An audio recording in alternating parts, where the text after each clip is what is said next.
ఇదంతా పద్ధతి ప్రకారమే జరుగుతూ ఉంది. నేను ఒక్కటే చెప్తా ఉన్నా, ఎవరైతే ఈ నిరాధారమైన ఆరోపణలు చేశారో, ఎవరైతే నా పేరు ప్రతిష్టలు దెబ్బతీసేదానికి ప్రయత్నించారో, వాళ్ళు ఎంత పెద్దవాళ్ళైనా, ఏ పార్టీకి చెందినటువంటి వాళ్ళైనా, అది మా పార్టీలో వాళ్ళైనా కావచ్చు, అధికార పార్టీకి సంబంధించినటువంటి వాళ్ళైనా కావచ్చు, వదిలే ప్రసక్తే లేదు అని నేను ఘంటాపదంగా చెప్తా ఉన్నా.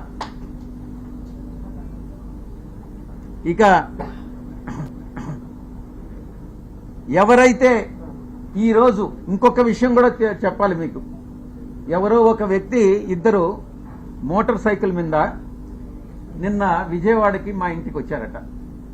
ఆ ఫోటో కూడా వీడియోలో రికార్డ్ అయింది. వీడెవరో తెలుగుదేశం పార్టీకి చెందినటువంటి ఒక లేడీ, ఒక పురుషుడు.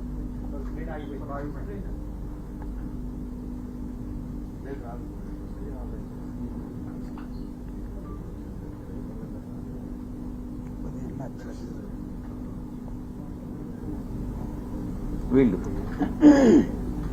నేను ఒక్కటే చెప్తా ఉన్నా, వీడెవడో నాకు తెలీదు. వాడు ధైర్యంగా వచ్చి విజయసాయిరెడ్డి వాడు ఉండాడా ఇక్కడ, పారిపోయాడా అని అన్నాడంట.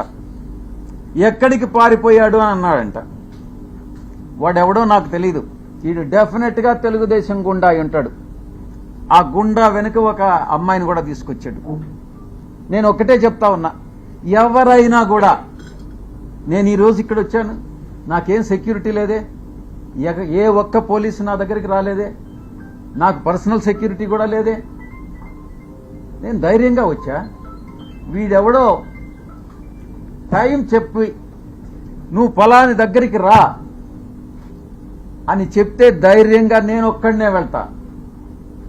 ఈ రకంగా ఏదో వచ్చి నేను భయపెట్టేస్తాను, నేను కొట్టేస్తాను, చంపేస్తాను అని ఈ రకంగా భయపెడితే తాటాకు చప్పుళ్లకు భయపడేటటువంటి వాడిని కాదు అని నేను చెప్తా ఉన్నా.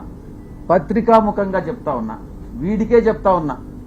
నువ్వు టైం చెప్పరా, నేనొస్తా, లేదా నువ్వు మా ఇంటికి వచ్చి వాడు విజయసాయిరెడ్డి గారు ఎక్కడ అన్నావు కదా, నువ్వే చెప్పు, మీ ఇంటి అడ్రస్ చెప్పు, నేను వస్తా, చూసుకుందామని అన్నటువంటి విషయాన్ని నేను చెప్తా ఉన్నాను. నేను దీన్ని బట్టి ఒకటే అర్థం చేసుకోవాలి, ఏ ప్రభుత్వం అధికారంలో ఉన్నా, ఏ కూటమి అధికారంలో ఉన్నా, మేము ప్రతిపక్షంలో ఉన్నా, భయపడే ప్రసక్తి లేదు. మళ్లీ తిరిగి వైఎస్ఆర్ కాంగ్రెస్ పార్టీ 5 సంవత్సరాల కాలంలో మళ్లీ అధికారంలోకి వస్తుంది.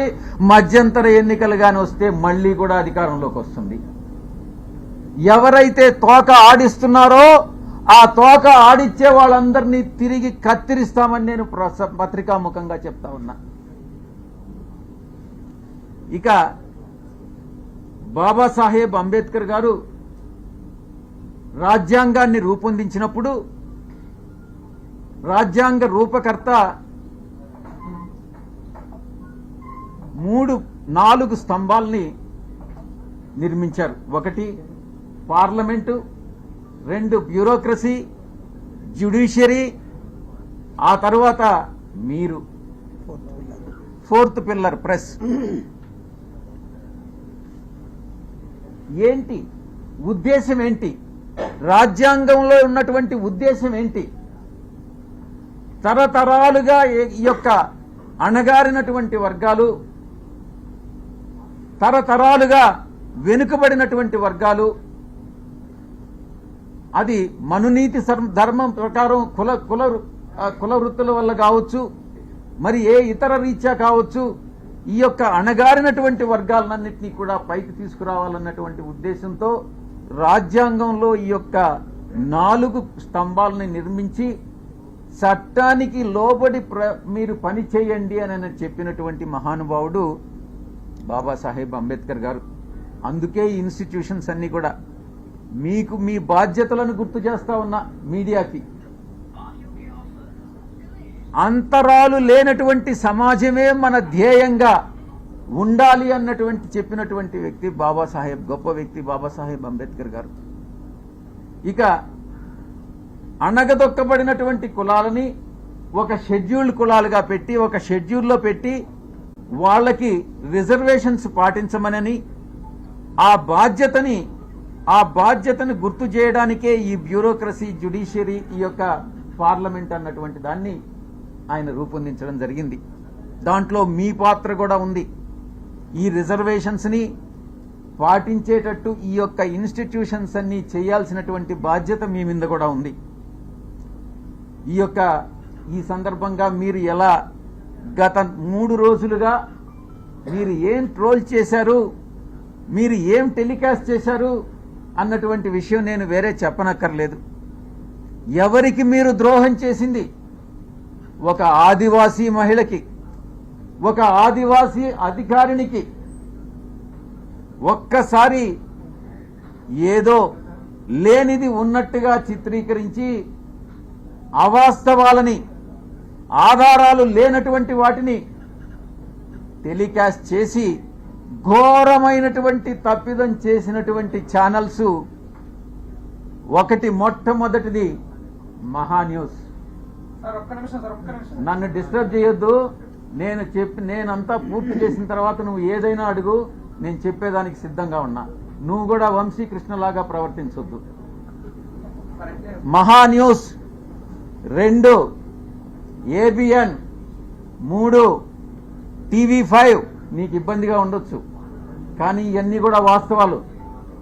ఒక న్యూస్ ని టెలికాస్ట్ చేసే ముందు దాని ఆధారాలేంటి, ఎవరి మీద అయితే ఆరోపణలు చేస్తున్నామో ఆ ఆరోపణలు వాళ్లతో చెకప్ చేసుకొని వాళ్ళ అభిప్రాయాలు తీసుకోవడం జర్నలిస్ట్ సాంప్రదాయాలకి శ్రీకారం చుట్టడం. అది కూడా పూర్తిగా మర్చిపోయి మీ పాటికి మీరు ఆధారాలు లేకుండా టెలికాస్ట్ చేయడం అన్నటువంటిది ఘోరమైనటువంటి తప్పిదం. తప్పకుండా మీరు ఎలా క్షమాపణలు మీ చేత చెప్పించాలో నాకు తెలుసు, నేను చేయిస్తాను కూడా.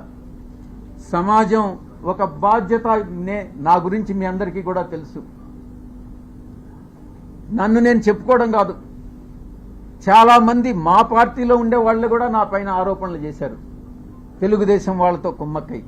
నేను అవన్నీ బాధపడలేదు, నేను అవన్నీ కూడా లెక్క చేయట్లేదు. ఇదంతా కూడా ఈ కుట్రలన్నిటికీ కూడా అందరూ చాలా మంది కలిసి కుట్ర చేసి, కానీ నా వ్యక్తిత్వం ఏందనేటటువంటిది నాకు తెలుసు.